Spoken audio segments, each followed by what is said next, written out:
Hello everyone, so I'm just out and about. It's been a while since I've done a video in my car, but we are doing it despite the sun.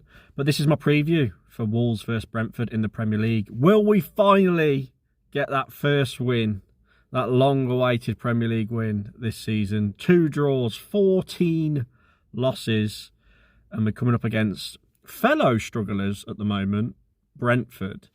Now, just on the no wins, I saw an article from the BBC and I thought it was absolutely brilliant. There's another team in the football pyramids, very low down in the Suffolk area.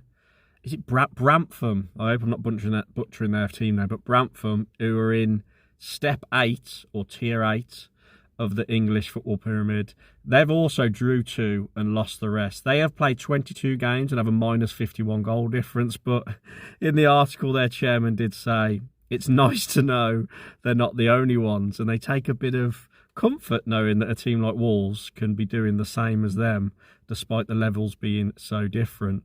And he sent a message loud and clear, don't give up Wolves, and don't give up themselves, obviously. It can be turned around. So I found that quite funny. We're not the only ones without a win, but in the professional football leagues, so down to League 2, you could probably even throw the conference in there in that, we are still the only team in the English pyramid, as a professional team that is, to not have a win in the league this season, which is hilarious, isn't it? But can this be the one? Will it be the one? Now, I have just watched Rob Edwards' press conference. I'll speak about that in a minute. But just on Brentford, yeah, like I said, bit of a wobble at the moment. Their fans are not happy, and it's so funny. I've been seeing some of their posts on social media. I've listened to a few of their podcasts. And they're really annoyed. And like, I think Keith Andrews' job, obviously ex-Wolves player Keith Andrews, scored for Albion, didn't he, in that 5-1 defeat, so we don't like him anymore. But they're not happy with Keith Andrews. After a good start to the season, they fell off a bit. They drew against Leeds last time out. Not the greatest of performances. I actually watched that. They lost to Spurs and Arsenal. They lost in the Carabao Cup to, obviously, Man City, obviously a great team last time out. But big game for Keith Andrews and a big game for them. They find themselves in 15th on 20 points. Obviously, we'd bite your hand off for 20 points. It's just funny, isn't it, in perspective and where you are and how fan bases feel. We'd die for 20 points at the moment, whereas Brentford are not happy after their good start. And Rob Edwards in his presser spoke about Keith Andrews. Obviously, they know each other from the Wolves days.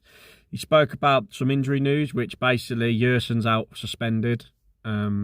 Churewa and Agbadu have gone to AFCON, and Hugo Bueno won't be back for this game either. So got quite a good selection to pick from going into it. I'll give my team prediction in a minute. He spoke a bit about Mane, saying how well he did, obviously praised him. Spoke about Hwang a little bit as well, and really praised Hwang Lee-Chan for his tactical awareness and not just his performance. So I think we will be seeing Hwang in the team. He, of course, touched on the really sad passing of Ethan McLeod, ex-Wolves youth academy player who was playing for Macclesfield. Terrible news. He gave tribute to him at the beginning of the press conference, and yeah, he seems in quite good spirits. He's also touched on the protests and just said, look, he wants people to back the team, but he understands our frustration. He's not really changed his stance on that, and spoke about defensive options. But in terms of our head-to-head history against Brentford, we've only played them 8 times in the Premier League. Obviously, we had some battles with them back in the day in League One, the Championship. But in the Premier League, the first ever time we played them at Molineux, when they first come up, they beat us 2-0. You may remember that one. Ivan Toney give us the run around that day.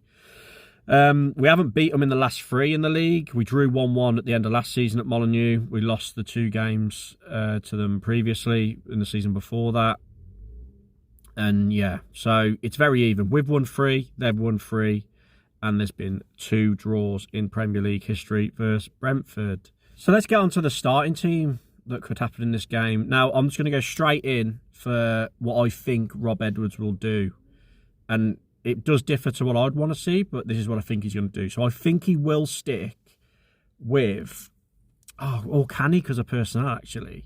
It's going to be a 5-2-3 or 5-3-2, whichever way you look at it.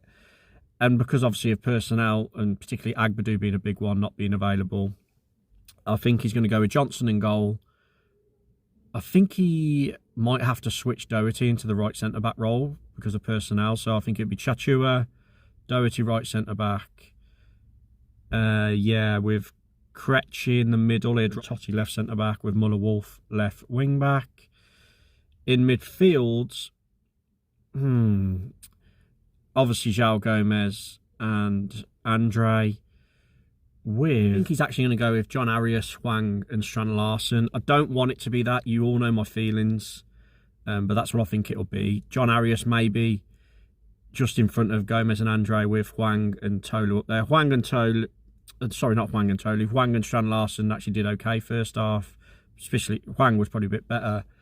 So yeah, but obviously I personally want to see Mane in. I want to see Tolu in. I also want to see Fer Lopez in. So for me personally, I'd change that whole front three and have Fer Lopez, Mane and Tolu starting, but I just don't think he'll do that for various reasons, maybe experience and things like that and fitness and whatever. So you could also give a shout, just to go back to the defence, maybe you could put Santi Bueno in and keep Doherty right wing back instead of Shachua.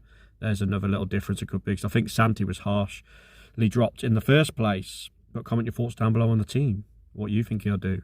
In terms of a score prediction, with my head, I think it'll be Wolves 2, Brentford 2. I think Brentford have got a lot to prove, and we struggle at home in front of the Molineux atmosphere, especially if it gets toxic. Goals from... It's got to be that Thiago for Brentford, isn't it? Is it Igor Thiago? He's really surprised people this season. He's in everyone's FPL team. I'll go for him to get a double. For Wolves, do you know what? Maybe Hwang will get a goal, and let's say João Gomez pops up with a goal as well. So they're the two. With my heart, Wolves 2, Brentford 0. Tolu Adakaderi double. Why not? Why not, eh? But there we go, everyone. That's my match preview for Wolves versus Brentford. I hope for those who are going, get involved in the protests, first of all. As we know, our club banners are going to be out for the game. That's the plan. Let's hope it goes well. Let's hope the minute silence goes well for Ethan McLeod, which I'm sure it will. I won't be there, as some of you may know, my stance and my position I'm taking at the moment. But that's just a personal choice. But I will react to the game. I will be watching it. So please like the video. It really helps the channel. Please subscribe. That really helps too. It's much appreciated. And comment your thoughts down below. I'll catch you after the game, everyone. Have a great weekend and Merry Christmas.